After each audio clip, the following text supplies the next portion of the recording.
let's see. We also had this week and a half ago. It was the election. Cathie Adams, if you'll remember, Tina Benkiser stepped down, and Cathie Adams was picked as the new chairman of the Republican Party. So her space on the RNC then became open. And we had a battle between two very fine women in the party, Kathy Hagler and Diane Caron. Very strong, pro-life, conservative people, very strong.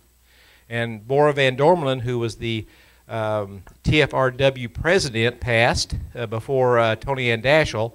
She was running for that position too, as she did in the convention. Well, she didn't make it in the convention. Cathie Adams beat her, but anyway, she also ran this time, and she won. It was 30-32. Cathie got 30 votes, and Bora got 32.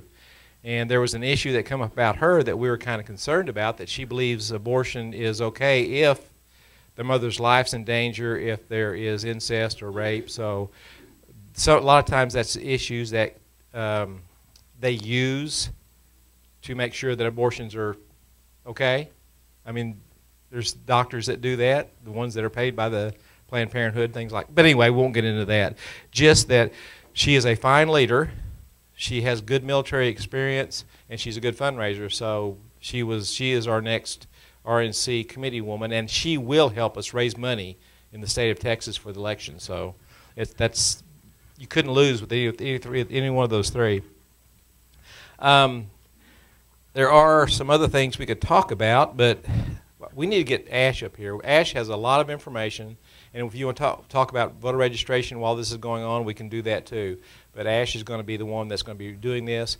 You know, you can't find a person in Texas, except maybe Rosemary, in Texas more dedicated to the Republican Party, that works harder than anybody I've ever seen, that's visited more counties as a political director than anybody else that's ever been in that position. And I can't really say ever. I can only go back 7 or 8 years myself, because that's how long I've been on the party. We've had three directors in, and Ash is number 4 since I've been there, I think.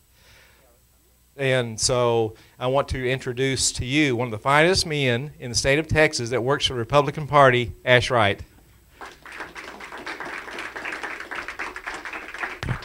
Thank you. I wasn't prepared for that introduction. Well, like John was saying, I've been to over 200 counties this year in Texas. I've done a lot of trainings. Twice I've had projector problems. Once in Sulphur Springs tonight, and once 6 months ago in Sulphur Springs. And so maybe when I'm here next month with TFRW, we can get it right. I wanted to talk a little bit tonight. I know y'all went through precinct development last week, and I'm going to kind of cover that again and kind of maybe try to get into it a little bit deeper. And y'all feel free to jump in if you have any questions, points that you want to make. I know John's going to jump into a lot, and then we'll cover voter registration in there as well. So all that being said, I guess let's go ahead and jump in. I wanted to real quick just cover about 9 points of leadership that I tell all of my county chairmen, all of the precinct chairmen that I come across, all the candidates. It's just kind of 10 quick nuggets that I hope everybody in the Republican Party uses as you're working with each other and with people outside of the county party. The first one is low maintenance leadership equals low maintenance competition. This is really important. It looks like you guys are a real good group of people, but sometimes I've been to county parties where people are really upset because the room's really cold, or the food's not what they wanted, or there's only tea to drink and they really like water, or vice versa, and things like that. And then they kind of it's kind of always just there's always something wrong, and then they realize that when it gets to election time, there's always something wrong then too, and people aren't willing to kind of work and just kind of tough it out. And so, it's really important to keep in mind that low maintenance leadership from our precinct chairman and from our county parties and from our candidates equals low maintenance competition when it comes to election time, and we really have to depend on people to get done what we need to get done. Number 2 is listening to people. This is pretty obvious, but it's a really, really important one.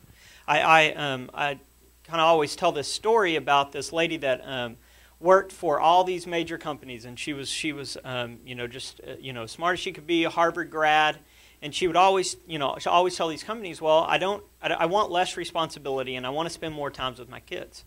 And she would do work, and she would excel at everything, and so the companies would say, oh, well, that's great. We understand that you want less responsibility and spend time with your kids, but we're going to give you more money and a better job and a better title. And of course, with that always came, more responsibility and less time at home. And so she moved from company to company for several years, and then she went to Procter & Gamble, and she told Procter & Gamble the same thing. And so what did they do? They maximized her potential, and they let her work less and spend more time at home. And she's been there now for over 35 years.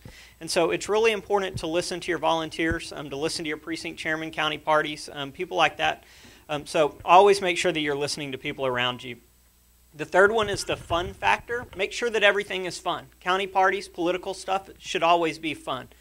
There's, things have been tight the last several years in the Republican Party. Here in Texas, it hasn't been as tight here in Texas, but things have always been tight.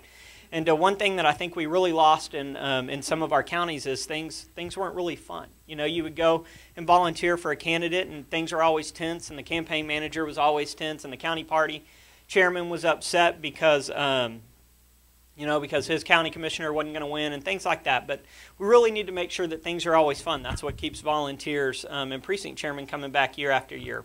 Next, we need to recognize the influence of leaders on our team, even if it's somebody that's not a precinct chairman. And maybe it's just kind of a random volunteer that comes in night after night after night, and we realize that they're a good leader. We always need to be able to recognize that.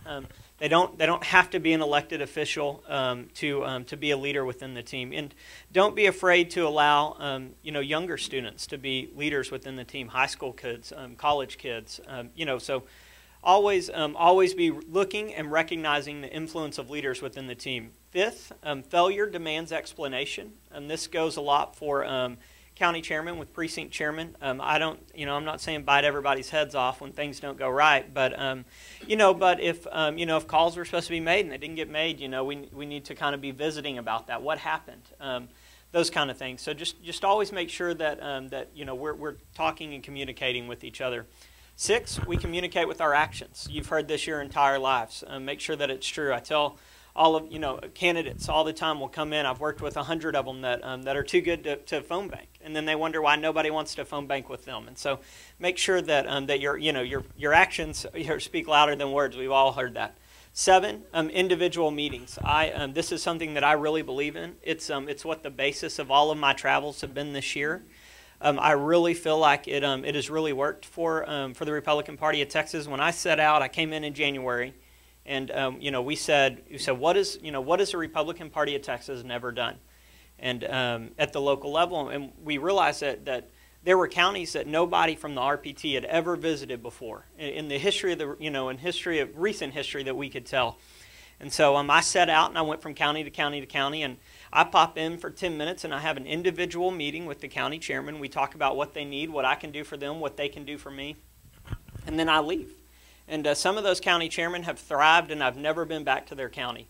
But all that they needed was an individual meeting. They needed an eyeball-to-eyeball relationship. Somebody that when they call me on the phone, I know exactly who they are. Somebody that, feels like they know me, if that makes sense. And so make sure that individual meetings are always happening within your county party.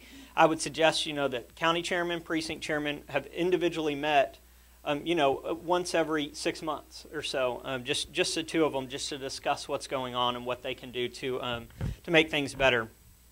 8, refuse to motivate through fear. We saw this a lot going on in the last election.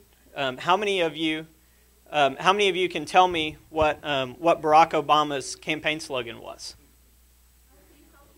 Hope and change. That's right. How many of you can tell me what John McCain's campaign slogan was? That's the closest answer I've ever gotten. Well, his campaign slogan was "Country First," but the reality is none of us know it because he tried to motivate through fear. He tried to make us fearful of what Barack Obama would do. He tried to make us fearful of what happened back in the Clinton years. And the reality was we were never motivated through fear. So make sure that you're not doing that.